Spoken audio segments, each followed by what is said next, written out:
Foodie gang, what's up going? Come, let's make Akamu together from scratch. So I'm using maize, I'm using red sorghum, I'm using millet and tiger nuts.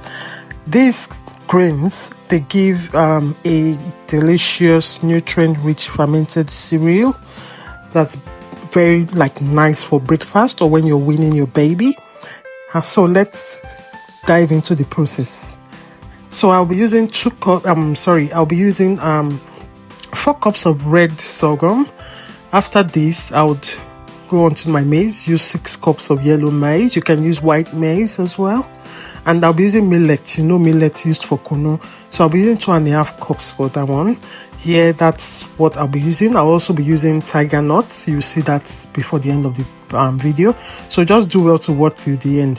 What you need to do is make sure you clean your grains very well. You clean really well, take out the chaff and every dirt in it. So as you can see in the video, I had to wash a couple of times. So the next thing after cleaning is just for you to soak. Rinse all the grains, remove stones, soak them together in a large bowl. After soaking them, just put them in a bowl, like you can see, to ferment. Make sure the bowl has got the cover. So this is 24 hours of fermentation, and that's why you have to wash out the fermented water and put in a clean fresh water, because we don't want to leave that for 3 days. So if you don't want the tangy the sour taste in Akamu, you can just leave it for 2 days. But if you like that sour taste, then it has to be 3 days. All right. So because the longer it ferments, the tangier the flavor. If you want mild Akamu, just leave it, soak it for 1 to 2 days. All right.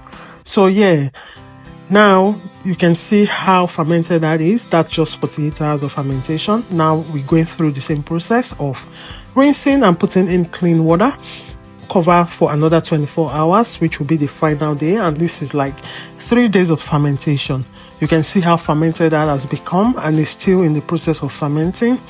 So I'm just rinsing that out again before we dive into the process of blending. You need to make sure you have a very strong blender to blend this. You don't want to damage your blender. So I'll be adding a soaked tiger nut. I soaked this overnight. So that's the blender, the best blender to use, I tell you. So now you can see how smooth that came out. So so we'll just do that, and everything's been blended. So I'll be showing you 2 methods of sieving, of which the first one is a bit tiring. It's time consuming, it's tasking. So what you have to do is take a sieve and sieve out the juice. You have to keep pouring water to get everything out. But this one is time consuming, it's tasking, it's very stressful.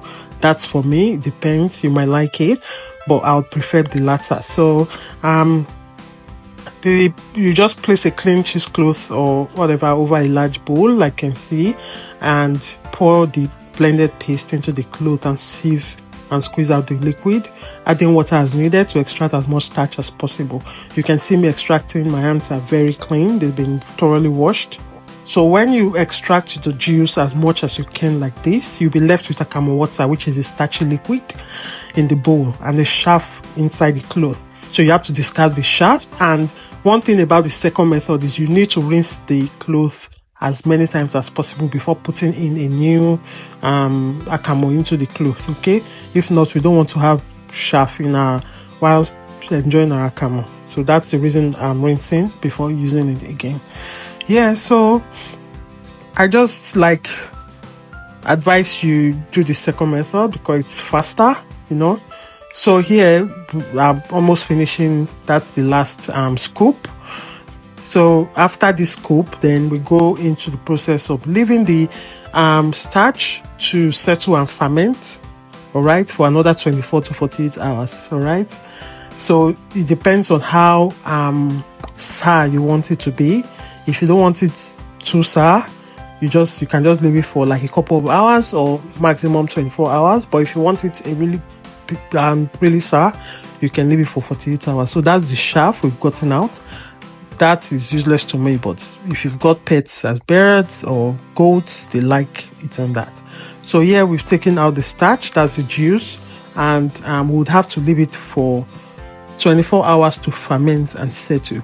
I left mine for 24 hours, so I had to like leave it for a whole day, which is 24 hours. So the next day, let's dive into the process. So the next day, it's all settled. So I had to like pour out the water at the top, which is not useful to me, obviously.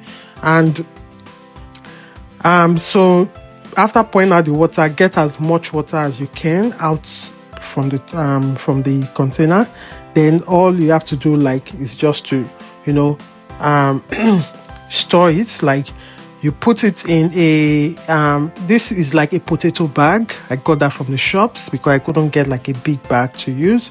So I got this potato bag, poured it inside, and let the water just come out by itself, just sieve out by itself. So that was what I was trying to do here. So you can see the water is already coming out.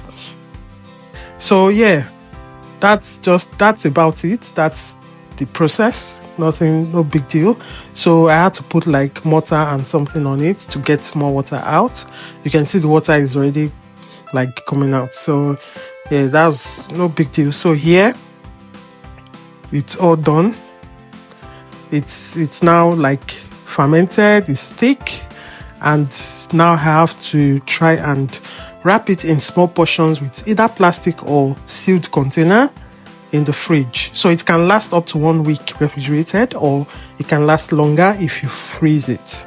So that's the trick. So to prepare akamu is pretty easy. It's not hard. All you have to do is like mix some akamu with a bit of cold water to form a smooth paste. Make sure it's really smooth. You don't want lumps in your akamu. And after that, you just put your boiling water into the paste slowly and stir till it thickens. And after that, you can add sugar or honey or dates or milk to get a creamier taste. So we've got different side dishes you can have with this. It's up to you. Moi moi, akara, fried plantain, whatever. If you watch to this point, I really appreciate you. Please do me well to subscribe to this channel and put on your notification button, because I'll be posting new recipes a lot very soon. Like from tomorrow, I'll be posting more recipes. Thank you so much, foodie gang. Thanks for watching to this point. I'll see you in my next video. Thanks. Bye.